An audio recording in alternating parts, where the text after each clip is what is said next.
السلام عليكم ورحمة الله.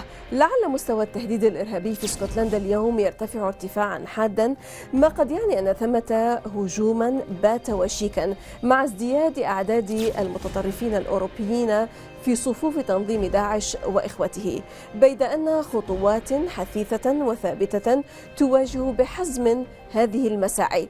مع رئيس اتحاد الشباب المسلم في المملكة المتحدة الشيخ ريحان رضا من الداخل. معكم زينب الصفار، تابعونا.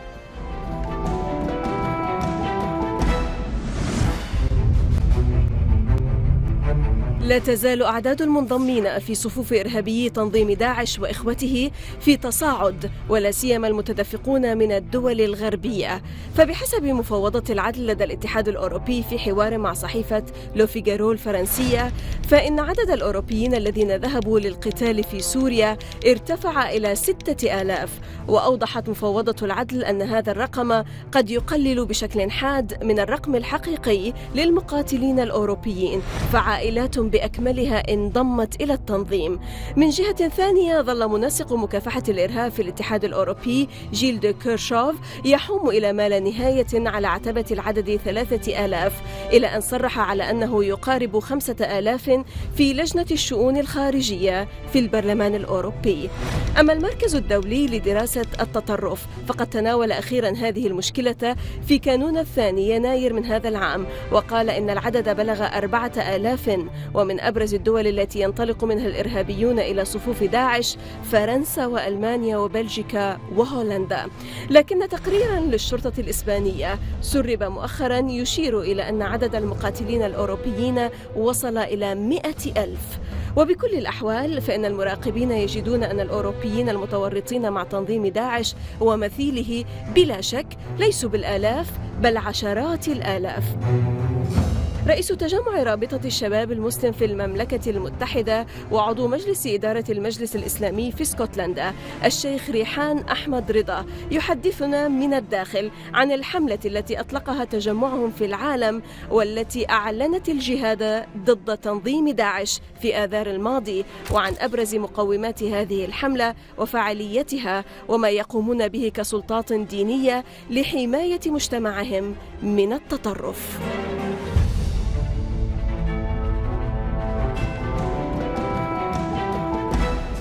Sheikh Rehan Raza, President of Muslim Youth League in the UK and board member of the Muslim Council of Scotland. Welcome to Min Dakhel, or from the inside, sir. Thank you very much. Assalamu alaikum wa rahmatullahi wa barakatuh. Wa alaikum salam. You're most welcome, sir. Please, Sheikh, can you tell us a bit about the Muslim Youth League? What is this umbrella group? Muslim Youth League UK is a branch organization of Minhajul Quran International, which is a global organization. It's based in Pakistan, and it has presence over 90 different countries. And the Youth League, Muslim Youth League UK, is a branch which is based in the UK that works for the betterment of the youth, to inform them of the true teachings of Islam, which have unfortunately been hijacked by a handful of people. Now, you as the Muslim Youth League, you have declared jihad, so-called jihad against ISIS, and the MYL's campaign rests on a 7-point declaration posted on your Facebook page last March that was declared in an event held in Glasgow in Scotland last March. What can you tell us about this 7-point declaration, please? Well, in terms of the jihad against ISIS, as you know that ISIS has come into existence over the past few years.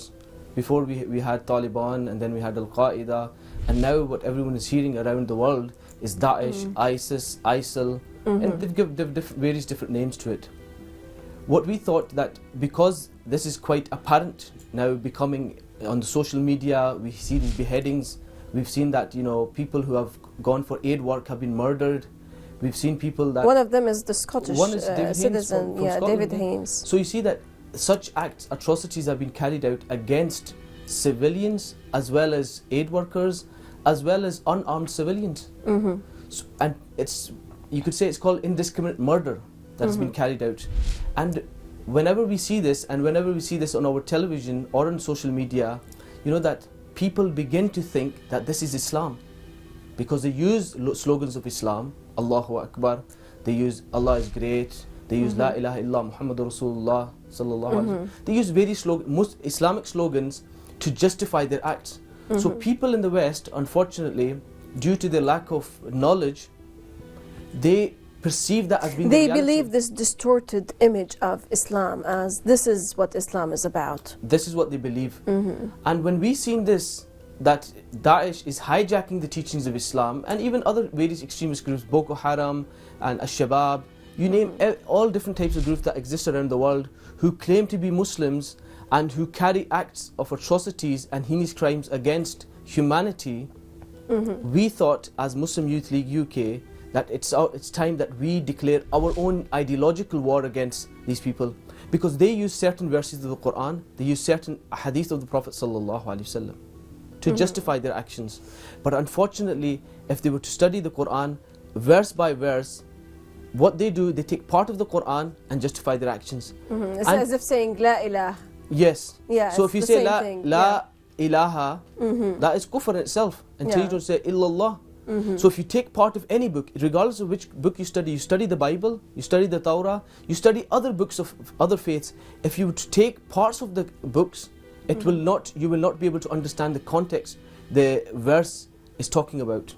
So therefore, what we decided as Muslim Youth League UK, since we've already been working on this aspect of countering terrorism, not just post 9/11, but even before 9/11, since the inception of our organization Minhaj al-Quran International, which is a world-renowned NGO organization working in various fields of academics, various fields of welfare, and its founding leader, Dr. Sheikh al-Islam, Dr. Muhammad Tahir al-Qadri, who's a very well-renowned scholar, he declared a religious edict against suicide bombing and terrorism. And I would just like to show that this was a religious edict that was given in 2010. The fatwa on terrorism and suicide bombing. Yeah. So this was a religious edict that was given against extremist groups, particularly what was happening in Pakistan and then around the world. And the reason for this fatwa, as you know, the fatwas are always 1 or 2 pages, 3 pages, but this fatwa is based on 600 pages. And the reason for this is because if you would study the previous fatwa of ulama, they've condemned terrorism, they've talked about that extremism is not allowed in Islam, but they have always been refuted by the opposite end, by the extremists saying that we do it because of this reason. They still try to justify. But alhamdulillah, after this fatwa was given by Shaykh al-Islam Dr. Muhammad Tahir al-Qadri, no refutation has so far been received by anyone. No one has refuted this argument, because he has quoted 1400 years of history of the Muslim Ummah on various sects, from the Shia sect, from the Salafiyya sect. He's also quoted the Madahib al-Arba, Imam Abu Hanifa, Imam Shafi, Imam Malik, Imam Ahmad. Yes. The whole history of Islam, he has quoted in here from various Imams that it is prohibited to wage an armed rebellion against any government, against a Muslim government in a Muslim country. An armed rebellion is totally prohibited by ijma' al-ulama. Because the fitna that will come after that is far greater than what has been witnessed before. Even if the hakim is, the person who's ruling is a jabir, is an oppressor, until he does not command you of explicit kufr. It says in the hadith, kufran bawahan. Yes. And if he commands you of explicit kufr, then it's a different matter. Then it's a different ruling. Sheikh, allow me to go back to the 7-point declaration of your jihad against ISIS. Let's go one by one. The 7-point declaration, what does it rest on? Well, the 7-point declaration against ISIS, and the reason why we used the word jihad is to clarify the meaning of jihad as well. Because jihad, unfortunately, is misunderstood in the West by meaning this indiscriminate murder. But whereas jihad in itself, in its literal meaning, it's derived from jihad. Jahada means to struggle. And there are various dimensions to jihad. For example, we have jihad bil ilm, to strive for knowledge, jihad bil mal, to strive and give charity in the way of Allah subhanahu wa ta'ala to help humanity. Then there's jihad bin nafs, to fight your own inner lower desires. So there are various forms, and jihad bil qital, obviously fighting in the way of Allah subhanahu wa ta'ala. So there are various forms, but unfortunately it has been restricted by Muslims as well as the West understand it to be just fighting in a battlefield. So what we thought, we said that we will launch our jihad, an ideological war, because they use verses of the Quran. So therefore we thought if we wage an ideological war based on constitutional and theological arguments and religious arguments, we can refute their agenda. But obviously, as Muslim Youth League UK, it's not in our capacity, within our limited resources, to actually wage a jihad in terms of ideology. We need everyone to come on board. This was, you could say, a stepping stone. So are you coordinating your efforts, for example, with other groups, other NGOs, other countries in this sense? Well, what we are trying to do is get everyone on board on this matter. And what we are doing now at the moment is we've done some certain lectures online as well. We've started a Facebook campaign and Twitter, because obviously, as you know, the online radicalization is one of the major issues faced in the West and even in the Muslim countries. We're going to talk about this recruitment that is going on online. Coming back to the 7-point agenda, yes, please. First of all, if you study the 7-point, it says the first, what we state is we declare their killing of human beings, whether Muslim or non-Muslim, to be un-Islamic. Now, this in itself is self-explanatory, because Muslims and even the Quran, the Sunnah of the Prophet ﷺ teaches to protect human life. So therefore, those people who carry out acts of terrorism in the name of Islam, they are, in reality, they are negating the teachings of the Quran and the Sunnah. And I don't want to go into too much details because it's understood. Go through but just one point I want to give here, just to make people understand that Prophet ﷺ defined a Muslim. He gave a definition of a Muslim by saying, Al-Muslimu man salima an-nasu min lisanihi wa yadihi. That a Muslim is he from whose hand and tongue other people remain safe from. In other words, he is a source, an embodiment of peace, love and harmony. So anyone who goes against this definition is not a true representative of Islam or Muslims. Yes, number two. Number two, supporters of these groups have deviated from the teachings of Prophet Muhammad sallallahu alaihi wasallam and the Quran. What we believe that it's not only Daesh, there are people who sympathize with them as well.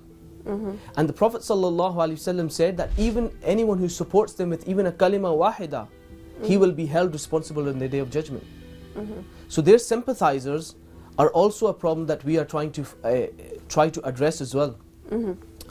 Yes. Number three, the emergence of terrorists who use the name of Islam to justify their atrocious activities was prophesied by Holy Prophet sallallahu alaihi wasallam, and he declared them being as out of the ambit of Islam. Now just here I would like to mention some attributes which the Prophet sallallahu alaihi wasallam mentioned, which is a description of Daesh, which is the description of Boko Haram, which is the description of Taliban. The Prophet ﷺ informed his ummah that there will be people of such nature that will come in future. And I don't want to go, I just want to mention some attributes. One of the things Prophet ﷺ said, and this is from different parts of the hadith that have been taken, and he said, Ahdathul Asnan, that there will be young people. Sufaha'ul Ahlam, they will be brainwashed. They will be brainwashed by their mentors. Kathul Lahya, that they will have big beards, unkempt beards, scruffy. And you see that people, the Daesh people, they all look the same. They all have the same and appearance. The attributes I'm mentioning here, you will see that it will apply on those people at the moment. Mushammar al-Izar, that their cloth will be above their ankles. True.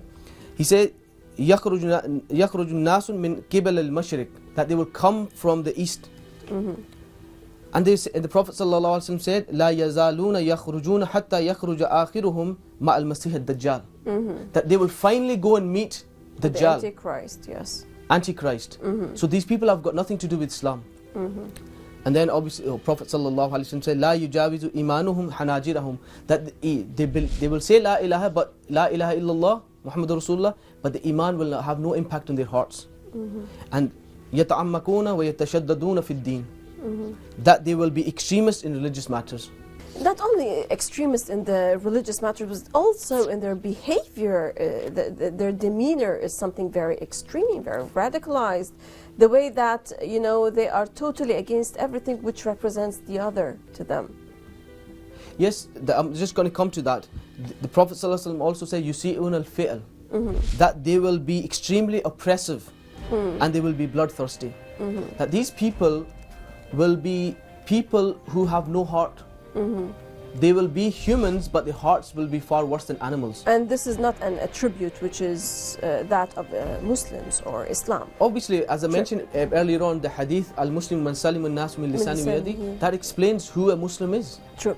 Now, allow us, Sheikh, to stop now for a short break, and then afterwards we're going to go back into the other points that are part of your declaration, MYL declaration, but after the break.